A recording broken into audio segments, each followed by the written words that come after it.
দর্শক স্বাগত আনন্দযোগে থাকছে দেশ বিদেশের বিনোদনের খবর। সঙ্গে আছি আমি কানিজ লাবণী। নতুন মাস নতুন গল্প, দর্শকদের বিনোদনে ভিন্নতা আনতে আগস্ট জুড়ে 4টি নতুন কন্টেন্ট নিয়ে আসছে দেশের জনপ্রিয় ওটিটি প্ল্যাটফর্ম চরকি। রাজনৈতিক গল্প থেকে পারিবারিক ড্রামা, কমেডি আর মানবিক আবেগ প্রতি সপ্তাহেই থাকছে নতুন চমক। দর্শক বিস্তারিত প্রতিবেদনে। আগস্ট মাস জুড়ে প্রতি সপ্তাহে একটি করে নতুন কন্টেন্ট মুক্তি দিচ্ছে চরকি। বৈচিত্র্যময় গল্প আর ভিন্ন ভিন্ন জনরার এই আয়োজনের মধ্য দিয়ে দর্শকদের জন্য নতুন অভিজ্ঞতা নিয়ে আসছে জনপ্রিয় ওটিটি প্ল্যাটফর্মটি। মাসের শুরুতেই আসছে আহমেদ হাসান সানি পরিচালিত এখানে রাজনৈতিক আলাপ জরুরি। চলতি বছরের শুরুতে প্রেক্ষাগৃহে মুক্তি পাওয়া সিনেমাটি এবার এক্সক্লুসিভভাবে দেখা যাবে চরকিতে।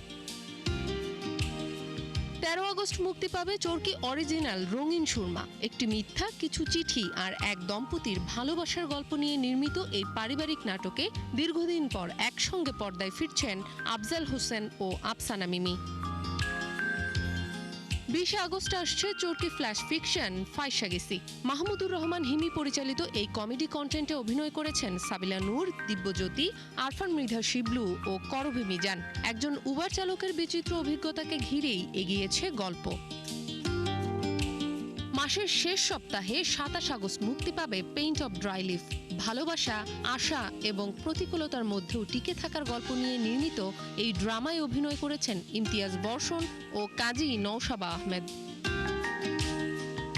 জুলিয়া তানহা, 71, ঢাকা। দীর্ঘ 25 বছরের নির্মাণ যাত্রায় অসংখ্য জনপ্রিয় নাটক উপহার দিয়েছেন চয়নিকা চৌধুরী। এবার সেই মাইলফলক উদযাপনেই তিনি নিয়ে আসছেন নতুন নাটক জ্যোৎস্নায় ফেরা। প্রেম, আবেগ, মান অভিমান আর সম্পর্কের টানাপোড়েনের গল্পে নির্মিত এই নাটকে দেখা যাবে আয়েশা খান ও ইরফান সাজ্জাদকে। দর্শক বিস্তারিত জানাচ্ছেন শ্রেয়া রায়। 25 বছরটা আসলে শুধু 25 বছর নয়, এখানে তো আসলে অনেক পরিশ্রম, যত্ন, ভালোবাসা, সুখ দুঃখ, আনন্দ, অপমান, অপবাদ সবকিছু আছে এর মধ্যে। বাংলাদেশ টেলিভিশন নাটকের পরিচিত নাম চয়নিকা চৌধুরী। দীর্ঘ 25 বছরের কেরিয়ারে অসংখ্য জনপ্রিয় নাটক নির্মাণের পর এবার তিনি দর্শকদের জন্য নিয়ে আসছে নতুন নাটক জ্যোৎস্নায় ফেরা। এই অনুভূতিটা আসলে অনেক ভালো লাগে। রোমান্টিক গল্পের আবহে নির্মিত নাটকটিতে ভালোবাসার পাশাপাশি উঠে এসেছে মান অভিমান, সম্পর্কের টানাপোড়েন এবং তৃতীয় একজনের আগমনে বদলে যাওয়া জীবনের গল্প।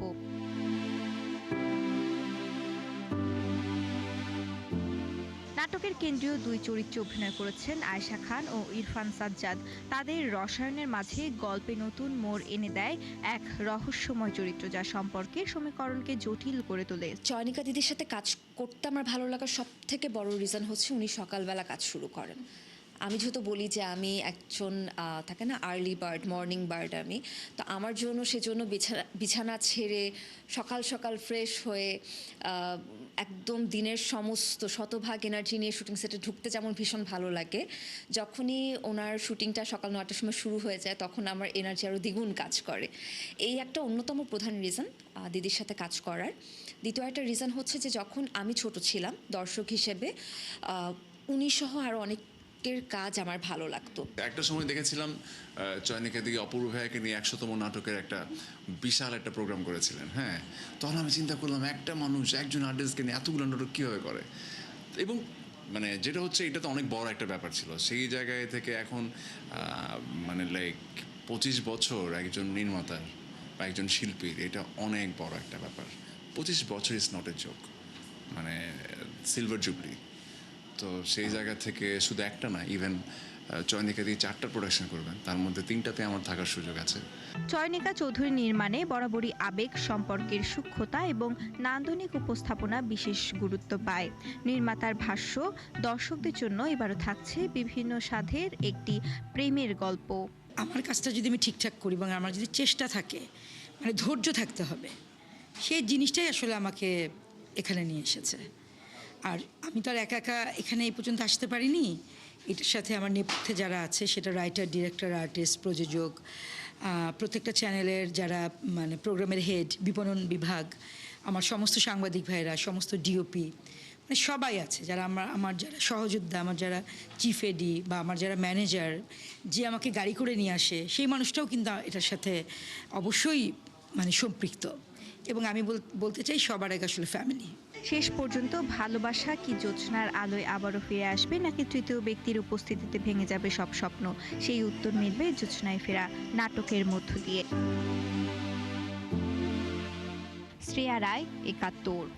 জুলাইয়ের গণ অভ্যুত্থানের প্রতিবাদী গান, কবিতা ও র‍্যাপ গান নিয়ে আজ বিকেলে রাজধানীর ধানমন্ডির রবীন্দ্র সরোবরে অনুষ্ঠিত হচ্ছে বিশেষ সাংস্কৃতিক আয়োজন সাউন্ড অফ জুলাই। চলুন একসঙ্গে গাই জুলাইয়ের গান শিরোনামে বিকেল ৫টা ৩০ থেকে রাত ৮টা পর্যন্ত চলবে এই অনুষ্ঠান। জুলাই রেভলিউশনারি অ্যালায়েন্স আয়োজিত এই অনুষ্ঠানে সার্বিক সহযোগিতা করছে বিডি জবস। সবার জন্য উন্মুক্ত এই আয়োজন উপভোগ করতে অংশগ্রহণকারীদের ফ্রি রেজিস্ট্রেশনের ব্যবস্থা রাখা হয়েছে। অনুষ্ঠানে জুলাইয়ের রক্ত ঝরা দিনগুলোর স্মৃতি, প্রতিবাদ এবং গণ অভ্যুত্থানের চেতনাকে ধারণ করে পরিবেশিত হবে প্রতিবাদী গান, কবিতা ও র‍্যাপ। সংস্কৃতি ও সৃজনশীলতার মাধ্যমে নতুন প্রজন্মের কাছে সেই সময়ের সংগ্রাম ও আত্মত্যাগের বার্তা পৌঁছে দেওয়াই এই আয়োজনের মূল লক্ষ্য বলে জানিয়েছেন আয়োজকরা। এতে গাইবেন জনপ্রিয় র্যাপার হান্নান, যিনি আওয়াজ উঠা গানের জন্য পরিচিত। এছাড়া কথা ক খ্যাত সেজান, কাজী আহনাফ তামিদ সহ আরও কয়েকজন শিল্পী পরিবেশন করবেন র‍্যাপ গান। নিউ ইয়র্কের জ্যামাইকা পারফর্মিং আর্টস সেন্টারে অনুষ্ঠিত ৩ দিনব্যাপী নিউ ইয়র্ক বাংলা ফিল্ম ফেস্টিভ্যালের প্রথম আসরে উৎসবে নির্মাতা আসাদুজ্জামান সবুজ পরিচালিত স্বল্পদৈর্ঘ্য চলচ্চিত্র নিখোঁজ অর্জন করেছে শ্রেষ্ঠ স্বল্পদৈর্ঘ্য চলচ্চিত্র পুরস্কার। বাংলা ভাষার চলচ্চিত্রকে আন্তর্জাতিক দর্শকের সামনে তুলে ধরার লক্ষ্যে নিয়ে আয়োজিত এই উৎসবে বাংলাদেশের ও বাংলা ভাষায় নির্মিত বিভিন্ন চলচ্চিত্র প্রদর্শিত হয়। পাশাপাশি চলচ্চিত্রের বিভিন্ন শাখায় অসামান্য অবদানের স্বীকৃতিস্বরূপ পুরস্কার ও সম্মাননা প্রদান করা হয়। নীলচে দিন ছোট গল্প থেকে অনুপ্রাণিত ১৩ মিনিট দৈর্ঘ্যের চলচ্চিত্র নিখোঁজ একটি মধ্যবিত্ত পরিবারের জীবনে ঘটে যাওয়া রহস্যময় ঘটনার প্রেক্ষাপটে নির্মিত। মানবিক সম্পর্ক, নীরবতা, অপরাধবোধ এবং অদৃশ্য সত্যের অনুসন্ধান, এই 4টি বিষয়কে চলচ্চিত্রটি সংবেদনশীল ও নান্দনিক ভাষায় উপস্থাপন করেছে। চলচ্চিত্রটির চিত্রনাট্য ও পরিচালনা করেছেন আসাদুজ্জামান সবুজ। এতে অভিনয় করেছেন শাহেদ আলী, ফারিহা শামস, সেউতি, সাদিয়া আফরিন, বিন্দু, রিপা, রঞ্জনা, অপু আহমেদ সহ আরও অনেকে। একসময় দেবের সিনেমা মানেই ছিল জিৎ গাঙ্গুলির সুর, সঙ্গে তার কণ্ঠ, আর পর্দায় দেব একের পর এক গান পেয়েছে জনপ্রিয়তার তকমা। সেই পুরনো নস্টালজিয়ায় এবার ফিরতে চলেছে টলিউডে। জানা গেছে আসন্ন দুর্গাপূজায় মুক্তির অপেক্ষায় থাকা দেবের নতুন সিনেমা দেশু 7-এ ফিরছে জনপ্রিয় গান পরাণ যায় জ্বলিয়ার নতুন সংস্করণ। ২০০৯ সালে মুক্তি পাওয়া পরাণ যায় জ্বলিয়ার সিনেমার টাইটেল ট্র্যাকটি নতুন আয়োজনে ব্যবহৃত হবে এই সিনেমায়, যা দর্শকদের জন্য বাড়তি আনন্দের। ছবিতে দেবের বিপরীতে অভিনয় করছেন শুভশ্রী গাঙ্গুলি। তবে নতুন আয়োজনে গানের দায়িত্বে থাকছেন না জিৎ গাঙ্গুলি। একসময় দেবের ছবির গান মানেই জিৎ গঙ্গোপাধ্যায়ের উপস্থিতি, এমন ধারণাই ছিল টলিউডে। ফলে দেশু 7-এ পুরনো সেই জনপ্রিয় গান নতুন করে ফিরলেও সেখানে জিৎ না থাকায় স্বাভাবিকভাবেই তৈরি হয়েছে কৌতূহল। অনেক দিন ধরেই গুঞ্জন ছিল দেশু 7-এর গানগুলোর দায়িত্বে থাকছেন জিৎ গাঙ্গুলি। বিশেষ করে পুরনো জনপ্রিয় গানগুলোর নতুন সংস্করণ তার হাত ধরেই তৈরি হবে এমন খবরও ছড়িয়েছিল। তবে বাস্তব চিত্র কিছুটা ভিন্ন। জানা গেছে জিৎ সাধারণত কোনো সিনেমায় 1-2টি গান নয়, পুরো অ্যালবামের দায়িত্বই নিয়ে থাকেন। সূত্রের খবর, এবার নাকি দেব তাকে 2টি গানের সুর করার অনুরোধ করেছিলেন, তাই সেই প্রস্তাবে রাজি হননি সুরকার। শাকিবকে সিনেমায় ফেরার কথা দিয়ে শর্ত দিলেন ববিতা। জামিন পেলেন অভিনেতা জাহের আলভী। 10 বছর পর অভিনয় ফিরছেন ইমরান খান। সমালোচনার চাপে কাজ থেকে বিরতির ঘোষণা বিশ্বখ্যাত মার্কিন পপ তারকা আরিয়ানার। এক নজরে বিনোদন দুনিয়ার খবরাখবর আফফান মিতুলের প্রতিবেদনে।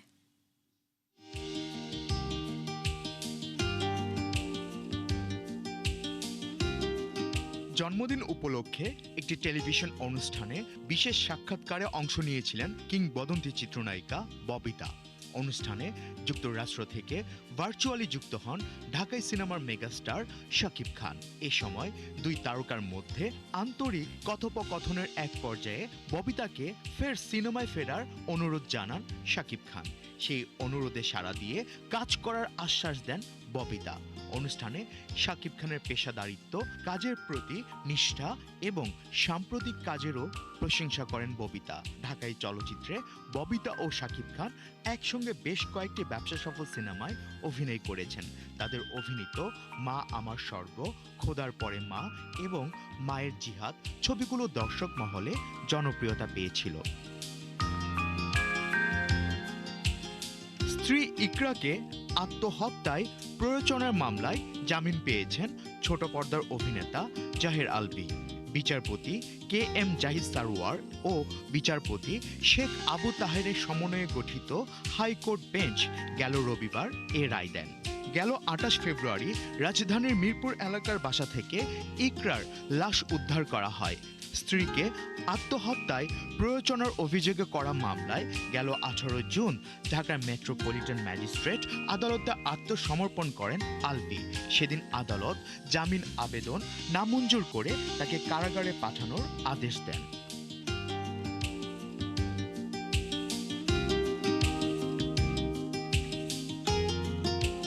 দীর্ঘ ১০ বছর পর আবারও অভিনয়ে ফিরছেন বলিউড অভিনেতা ইমরান খান। তিনি জানিয়েছেন তার নতুন সিনেমা আধুরে হাম আধুরে তুম এর শুটিং শেষ হয়েছে। বর্তমানে ছবিটির পোস্ট প্রোডাকশনের কাজ চলছে। সিনেমাটি নেটফ্লিক্সে মুক্তি পাবে। ২০১৫ সালে মুক্তি পাওয়া কাট্টি বাট্টির পর বড় পর্দা থেকে দূরে ছিলেন ইমরান খান। চলতি বছরের শুরুতে হ্যাপি প্যাটেল খাতারনাক জাসুস ছবিতে ছোট্ট একটি চরিত্রে দেখা গেলেও প্রধান অভিনেতা হিসেবে তার প্রত্যাবর্তন নিয়ে অনিশ্চয়তা ছিল। জানে তু ইয়া জানে না সিনেমার মাধ্যমে বলিউডে অভিষেক হয় ইমরান খানের। প্রথম ছবি সাফল্যের পর তিনি বলিউডের জনপ্রিয় তরুণ অভিনেতাদের একজন হয়ে ওঠেন। বিশ্বখ্যাত মার্কিন পপ তারকা আরিয়ানা গ্র্যান্ডে ঘোষণা দিয়েছেন চলমান ইটার্নাল সানশাইন বিশ্ব সফর শেষ হওয়ার পর তিনি জনসম্মুখের কাজ ও উপস্থিতি থেকে কিছু সময়ের জন্য বিরতি নেবেন। একই সঙ্গে তিনি লন্ডনে মঞ্চস্থ হতে যাওয়া জনপ্রিয় musical Sunday in the park with George থেকেও সরে দাঁড়িয়েছেন। দীর্ঘদিন ধরে জনসমালোচনা ও ব্যক্তিগত জীবন নিয়ে লাগাতার নজরদারির কারণে তিনি এই সিদ্ধান্ত নিয়েছেন। সফরটি সুন্দরভাবে শেষ করে তিনি স্বাস্থ্যকর ও স্বাভাবিকভাবে কিছুদিন বিশ্রাম নিতে চান। সম্প্রতি আরিয়ানা তার ৮ম স্টুডিও অ্যালবাম প্যাটাল প্রকাশ করেছেন। অ্যালবামের শিরোনাম গান প্রকাশের পর সামাজিক যোগাযোগ মাধ্যমে তার ওজন কমে যাওয়া ও স্বাস্থ্য নিয়ে নানা জল্পনা কল্পনা শুরু হয়। আফফান মিতুল, একাত্তর। ভারতীয় চলচ্চিত্রের সঙ্গীত তারকা কিশোর কুমারের জন্মদিন আজ। ১৯২৯ সালের ৪ আগস্ট মধ্যপ্রদেশে জন্ম নেন এই বরেণ্য শিল্পী। গানের মাধ্যমে ভক্তদের যেমন হাসিয়েছেন তেমনি কাঁদিয়েছেনও সমানভাবে। তার গানে উঠে এসেছিল মানবিক বোধের বিষয়গুলো। মার্ভেলের জনপ্রিয় সিনেমা স্পাইডারম্যান নো ওয়ে হোমে নেডের নানির চরিত্রে অভিনয় করে দর্শকদের নজর কাড়েন প্রবীণ অভিনেত্রী মেরি এগিদা রিভেরা। ৮২ বছর বয়সে তার মৃত্যু হয়েছে। তার মৃত্যুর খবরে শোক প্রকাশ করেছেন মার্ভেল ভক্ত ও চলচ্চিত্র প্রেমীরা। সোমবার আন্তর্জাতিক সংবাদ মাধ্যম TMZ অভিনেত্রীর পরিবার ও স্বজনদের বরাতে জানায় মেরি রিভেরা গেল ১৫ এপ্রিল যুক্তরাষ্ট্রের হাওয়াইয়ের হনুলুলুতে মারা যান। পরিবারের এক সদস্য জানান স্ট্রোক করার পর তার মৃত্যু হয়। তিনি আরো বলেন, স্পাইডারম্যান নো ওয়ে হোম সিনেমায় অভিনয় করতে পেরে মেরি খুব গর্ব অনুভব করতেন। সিনেমায় তার উপস্থিতি ছিল খুব অল্প সময়ের, তবে সেই দৃশ্যটি দর্শকদের বেশ আনন্দ দিয়েছিল। এক পর্যায়ে নেড ও এমজের সঙ্গে অ্যান্ড্রু গারফিল্ডের স্পাইডারম্যান কথা বলার সময় ঘরে ঢোকেন মেরি। এরপর নেডের মাধ্যমে তিনি স্পাইডারম্যানকে ছাদের কোণে থাকা মাকড়সার জাল পরিষ্কার করতে বলেন। এই দৃশ্যটি দর্শকদের হাসির খোরাক জুগিয়েছিল। ওই দৃশ্যে Andrew Garfield, টোবি Maguire, Tom Holland, জেন্ডায় এবং জ্যাকব ব্যাটলনের মতো তারকাদের সঙ্গে অভিনয় করেন মেরি রিভেরা। অল্প সময় পর্দায় থাকলেও তিনি দর্শকদের মনে জায়গা করে নেন।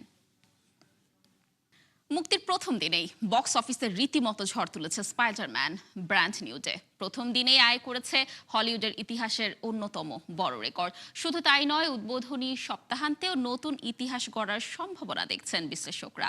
দর্শক দেখছিলেন আনন্দযোগ। চোখ রাখুন আনন্দযোগের ফেসবুক পেজ এবং সাবস্ক্রাইব করুন আনন্দযোগের ইউটিউব চ্যানেল। ৭১-এর সাথেই থাকুন।